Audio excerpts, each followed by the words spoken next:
हमारा आज का टॉपिक है HPL ह्यूमन प्लेसेंटल लैक्टोजन, जो ह्यूमन कोरियानिक सोमैटोमेमोट्रोपिन के नाम से भी जाना जाता है। इसकी स्क्रीशन होती है प्लेसेंटा से। ये प्लेसेंटा एक ऐसा ऑर्गन है जो फीटस और मदर के बीच का कनेक्शन होता है। एक्चुअली प्लेसेंटल सेल्स की वजह से होता है स्क्रीट HPL।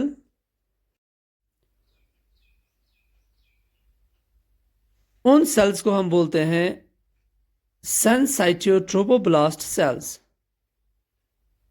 जिनकी वजह से स्क्रीशन ऑफ HPL होती है। इन्हीं सेल्स से स्क्रीशन ऑफ HCG भी होती है। ये HPL जो होता है, इसका काम होता है it increases the blood glucose level in mother. ये मदर का जो ब्लड ग्लूकोज लेवल होता है उसको इंक्रीज कर देता है by decreasing the insulin sensitivity. ये असल में इंसुलिन सेंसिटिविटी को डिक्रीज कर देता है, जिसकी वजह से मदर का जो ग्लूकोज लेवल होता है वो इंक्रीज हो जाता है। ये HPL जो है ह्यूमन प्लेसेंटल लैक्टोजन, ये एक्ट अपॉन दिस इंसुलिन, जिसकी वजह से क्या होता है, डिक्रीज होती है इंसुलिन सेंसिटिविटी। इस डिक्रीज इंसुलिन सेंसिटिविटी की वजह से क्या होता है, मदर का जो ब्लड ग्लूकोज लेवल होता है वो इंक्रीज हो जाता है।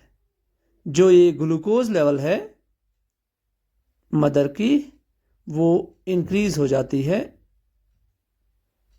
ये ग्लूकोज फीटस के लिए अवेलेबल रहता है। फिर इसका असल में जो मेन मोटिव होता है, ताकि फीटस को एडुकेट एनर्जी मिले, ताकि फीटस को एनफ ग्लूकोज कॉन्सेंट्रेशन मिले। HPL also increases the lipolysis। Breakdown of lipids जो होते हैं वो मदर में ज़्यादा होते हैं। इसकी वजह से फ्री फैटी एसिड्स की कॉन्सेंट्रेशन जो है वो बढ़ जाती है मदर के ब्लड में। अब ये फ्री फैटी एसिड्स का स्ट्रक्चर बड़ा होता है, जिसकी वजह से ये प्लेसेंटा को क्रॉस नहीं कर पाती। It can not cross through placenta, जिसकी वजह से इन फ्री फैटी एसिड्स का फायदा सिर्फ मदर को मिलता है एनर्जी प्रोवाइड करने में। मदर के ब्लड में जब ब्लड ग्लूकोज लेवल डाउन होती है, फिर फ्री फैटी एसिड्स ये एनर्जी प्रोवाइड करते हैं ताकि मदर की जो एनर्जी है वो इनसे मिले। अब it stimulates the milk glands. ये मिल्क ग्लैंड्स को स्टिमुलेट करती है टू प्रिपेयर ब्रेस्ट फीडिंग, ताकि ब्रेस्ट फीडिंग अच्छे से हो पाए।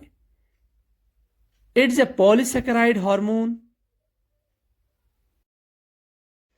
इस HPL का स्ट्रक्चर और फंक्शनली ये ग्रोथ हार्मोन के सिमिलर होता है। It is similar to growth hormone. It modifies the metabolic state of mother.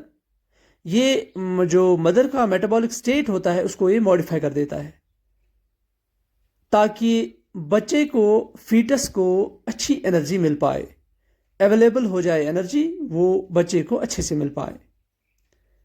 It has anti insulin properties. ये इंसुलिन को अपोज करता है। HPL is encoded on gene on chromosome 17q22 and 24। Molecular mass इसका होता है 22,125 Dalton's, containing single chain consisting of 191 amino acids। अब इसका normal value क्या होता है? During first trimester normal value होता है 0.20 to 2.10 माइक्रोग्राम्स पर ml। During second trimester 0.50 to 6.70 micrograms per ml, and during third trimester 4.5 to 12.8 micrograms per ml. Twin pregnancy या triplet pregnancy में इसकी लेवल जो होती है वो हाई होती है। ट्विन और ट्रिपलेट में इसकी जो लेवल होती है वो हाई होती है। आफ्टर प्रेगनेंसी लेवल फिर से नॉर्मल में आ जाती है। अगर किसी तरह से इसका वैल्यू हाई हो जाए, ये रिस्की होता है क्योंकि इसमें जेस्टेशनल डायबिटीज हो सकती है। रिस्क ऑफ जेस्टेशनल डायबिटीज, ये जेस्टेशनल डायबिटीज हो सकती है अगर इंसुलिन सेंसिटिविटी ज़्यादा कम हो जाए HPL की वजह से, जिससे जेस्टेशनल डायबिटीज हो सकती है। It's value is lower than normal, उस कंडीशन में रिस्क ऑफ मिसकैरेज और प्रीक्लैम्पशिया,